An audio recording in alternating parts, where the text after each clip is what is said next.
High, আজকে আমি করছি সয়াবিনের কাটলেট। দেখো, এখানে সয়াবিনটা সিদ্ধ করে নিয়েছি, গ্রাইন্ড করে রেখেছি।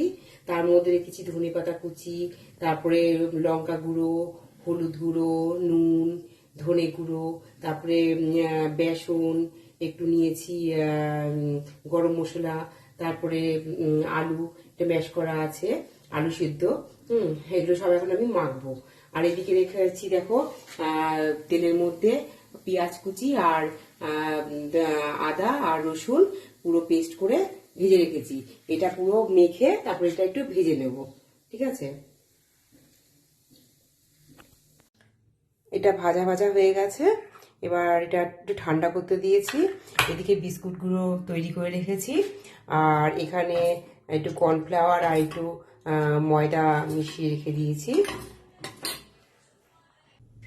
দেখো, এইরকম শেপে সব তৈরি করে নিলাম আমি।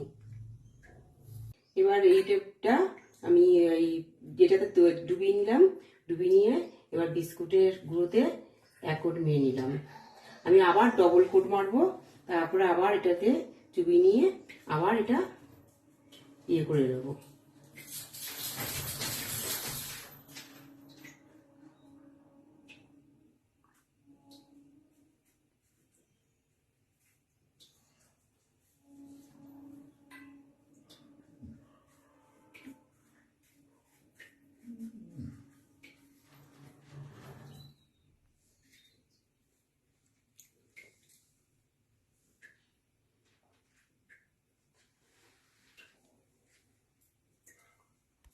এবার একটা একটা করে ভাজতে শুরু করি। হ্যাঁ,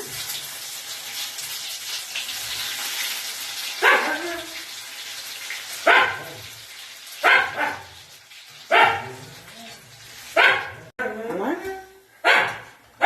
সয়াবিনের কাটলেট রেডি। কেমন হয়েছে আমাকে জানাবে বন্ধুরা।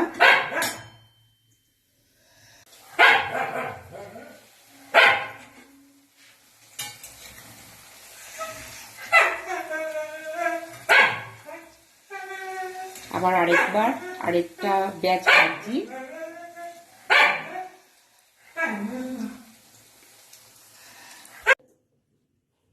বন্ধু, তাহলে আমার সয়াবিনের কাটলেট রেডি।